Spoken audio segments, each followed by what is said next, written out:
We're consumed at the moment, as I say, with impeachment. So, Ian, just spend a moment connecting these two things up. To what extent is what we're seeing right now in Washington going to affect the longer-term relations with China? Well, the likelihood of getting a deal with the Chinese had gone way down over the last few months, and the Chinese government has now decided that they're going to wait until the next election.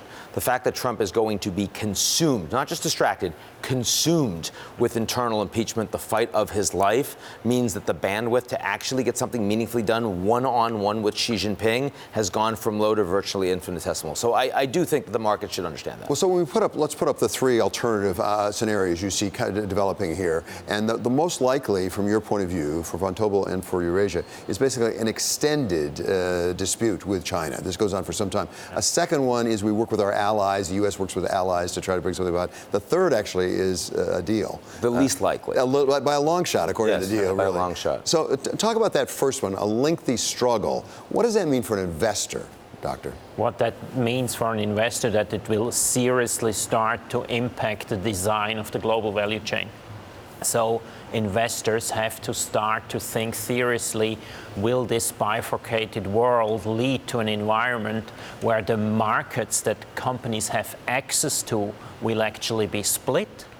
And what does that mean then for the growth potential of the different companies? What does that mean for the cost base of different companies? And how do they factor that into the valuation of each and every stock they are holding? And Ian, one of the things you talk about a lot in the report is digital, is technology. Right. Take that bifurcated world that Dr. Staub just talked about and apply it to digital, a world where there are almost like two internets. There are two digital ecosystems. What does that do? Because that's what we're talking about. We're not talking about a bifurcated world on all the economy. I mean, people are still going to buy food on the global markets, and we don't see those tariffs continuing to shoot up. Same thing with rare earths or oil and gas. That, in fact, oil and gas much more global than back when OPEC produced everything.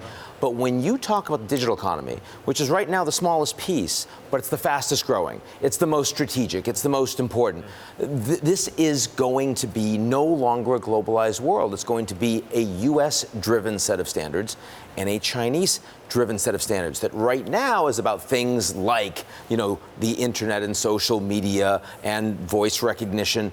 But in 5-10 years, when 5G rolls out and is integrated with an Internet of Things involving everything with a chip, now you're talking about infrastructure. You're talking about smart cities, autonomous driving. You're talking about pharma and biotech. In other words, that part of the global economy is getting a lot bigger, and the U.S.-China relationship that's fragmenting globalization is going to affect a lot more countries. So Zeno, let's talk about quite specifically, because Vontobel is global investment. I mean, you're known around the world for investments. What does that mean for tech investments, for example, which has been one of the big drivers, certainly in the United States markets? That's where the growth's been coming from, is tech. Yeah, exactly. So you will have to look at the different tech companies and their respective business models. So business models that are naively extrapolating a globalized flat world, you will have to be very careful. So you will have to look at where are the home markets of these tech companies. Are they scalable? Do they have the scale to become really big in these markets? And you will have to see how these companies and the countries, their host countries, will very probably have to take decisions on which side they are on. Ian, is there any way to have a different result? And I say that in part because reading the report, you point out this did not start with Donald Trump as president. Right. Not at all. This was a long time coming. Mm-hmm. And we both know people who have written about things like the Thucydides trap, that in fact a second-rate power overtaking a first-rate power usually leads to war. War is what it comes about. Yeah. Was it inevitable that we were going to end up in some real true clash with China? Well, first of all, I don't believe that we're inevitably heading towards war, because China as a tech superpower is very different than China as a military power, which is only regional. And in fact, the gap in military spending between the U.S. and China has actually grown over the Trump administration. But if you are looking for a plausible, more positive outcome, it is that the Americans start working with the Europeans and the Japanese core allies on digital. In other words, what we really need is a World Trade Organization for data, where the Europeans have the regulators, we've got the companies, but we're working together. We build something that's so robust that the Chinese feel that if they stay out of it, they're going to be excluded from the world's key markets. Now, first of all, Trump has no inclination to build multilateral right now. He's really proud of bilateral deals, like with Japan or what he's doing with India or South Korea. But also there's just so little trust from the Europeans of the United States on these issues post-Snowden, which again is not a Trump point. And as a consequence of that, the Europeans right now are talking about a third way, which I believe, and Zeno believes, is completely implausible given where their companies are right now, but is losing a lot of critical time while we're continuing to move towards this technology Thucydides trap. So does Europe in some ways have as much or even more to lose than anyone else? They're sort of caught in between the U.S. and China. Yeah, I fully agree. Europe has a lot to lose because, I mean, their current situation is a lot of exports is based and tilted towards China. A lot of energy supply is tilted towards Russia. And then on the security side, there is the cooperation and the closeness to the United States. And that is an unhappy combination. Let's look for some winners in all this, potentially. Okay, for example, right now with U.S.-China, we're seeing some of the supply chains change. And so, for example, Southeast Asia seems to be stepping up. There are some opportunities there.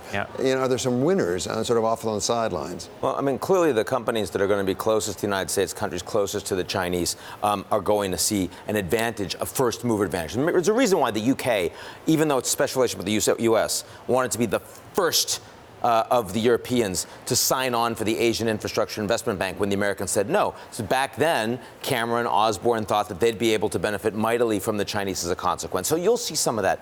But also, we believe that the American tech sector is going to become more strategic. You're going to see more industrial policy around the tech sector. You're going to see more state capitalism in the tech sector from the United States.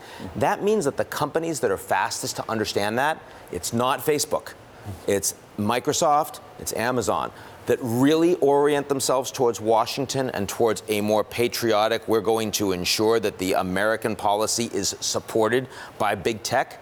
I suspect those models are going to do better. So, Zeno, where do you see potential winners in this scenario? Yeah, I think another important aspect of winners is that technology will also impact the need for very large global value chains. So technology will also enable that production and industrial production can actually come closer to home where the consumer is.